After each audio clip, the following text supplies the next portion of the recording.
There are a few distinct features of strength training that make it strength training. Here's one of the most important ones. Rest periods. Literally, rest periods are, among all things, what makes strength training strength training. Take them out, do them wrong, you're just doing cardio with weights. This one comes up because I was had the father-daughter dance this weekend, which I'll tell you guys all about later. Okay. A little bit, but I was talking to some of the dads there, and a lot of them are into exercise and working out and stuff, and conversation comes up around strength training, and it's like a lot of them are like, yeah, I do strength training, but to just kind of make it more efficient and intense, I like to do like 4 exercises in a row or 5 exercises. I'm like, oh, you're doing a circuit? He's like, yeah. I'm like, well, that's not really strength training. That's good for stamina. It's not really good for strength training. And so I had to kind of break it down and explain. But so many people think, especially the typical person thinks that because you're lifting a weight or using a machine or doing a strength training exercise, that means that you're doing strength training. You're not. It completely changes the adaptation. Even though you're using the same tools, it's totally different. Well, I think your common person and your average person out there is really like thinking about how to burn calories. And I think like burning calories and trying to kind of balance this whole thing with, what their intake is versus like moving enough. And, if I'm weight training though, like how many calories am I burning? I'm always getting that question a lot. And so to kind of, take somebody out of that mindset takes quite a bit of education to get there. And strength training itself, so much value there, but you really have to kind of take it back a bit to be like, okay, well, this is the most effective way to do it and actually like focus on building muscle. And then there's this whole like other conversation about metabolism and building that up that you have to have as well. Well, in their defense, it is a bit complex. Yeah. Like it does seem, it seems logical that if I lifted weights, if I'm doing it in a circuit way or in a cardio based way where we have short rest periods, that I would get the benefits of both. Yeah, why would it be any different? Right. Why? I mean, you're lifting weights, I'm lifting weights. I'm just doing them with short rest periods. I'm sweating more. I'm getting a bunch more done. So I'm actually going to get the benefits of the cardiovascular side, and then I'm also going to get the benefits of the weight side. I don't understand. So I think it's a bit confusing if you don't understand how the body adapts to these different signals.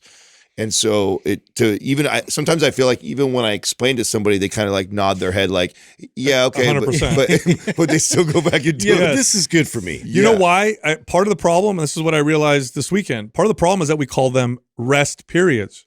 So people immediately think, oh, it's because I need ineffective portion. Well, no, not just that, but it's because I need a break. But what if I don't need a break? I could keep going. Why would I need to sit down and rest? Yeah, totally. When I can just keep going, because rest periods are for people who can't keep going. They're too tired, but I'm good. I can keep going. So let's just keep doing this. So we need to like rebrand rest periods because it's not that you need to rest. Call them growth periods. That would be so much more effective if we called it these that. are growth periods. It's not bad. I've used the analogy of a AI car that adapts to your driving abilities to explain like cardio versus strength training, but I'll use it in this context as well. So imagine if you had a car that used gasoline and nitrous. So if you're not familiar with how nitrous works, when you're racing a car, you push a button, nitrous gets mixed in with the gas, and it dramatically increases the horsepower for a very short period of time. Yeah. Just the way the engine is. Immediate increase. Yeah, you can't keep nitrous going. It'll blow up the engine. It just doesn't work that way. But in a short period of time, it's like 50 extra horsepower, okay? So now imagine you have a car that adapts to your driving abilities. And so the way you drive it is you take off, you hit nitrous, but then you just keep going as fast as you can. Well, your car is going to adapt by improving its gas tank because the nitrous only burned up for 30 seconds. What if instead you hit nitrous, as soon as it was done burning off, you stopped the car, waited for the nitrous to fill back up, and then it again for 30 seconds. And the car adapted that. What would it do? It would make more nitrous. It would become more powerful for those short bursts of energy. This is how the energy systems of the body work. When you're strength training, what you're training is an energy system. That energy system is what contributes to bigger, stronger muscles that also contribute to a faster metabolism, better hormone profile.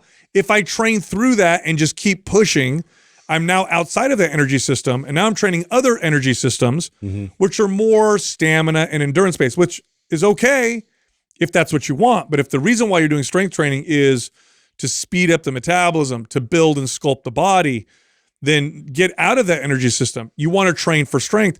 This is why you do quote unquote rest periods, not because you need the break, but because the break is what makes it effective. Yeah, you got to program that kind of demand. You Yes. know, that influx of high intense focused output, and to regenerate that is everything. Otherwise, then you're not going to be at that high capacity you were with every rep. It's just not going to happen because you're just trying to make it through and endure through that. So now your output is a lot less. If your goal is to throw a ball as far as you can, besides technique, what you would do is you would throw the ball as far as you could, and then you would wait and rest until you could exert a lot of power to do it again.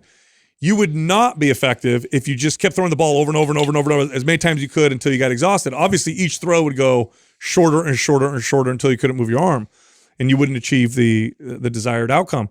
The desired outcome with strength training is strength, muscle, boost metabolism, shape and sculpt the body, get that favorable hormone profile that we talk about that strength training provides.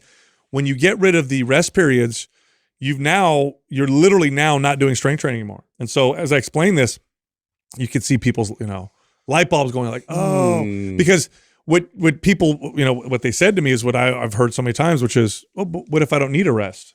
It's like, that's not the point. Yeah. You don't need a rest because you're too tired to continue.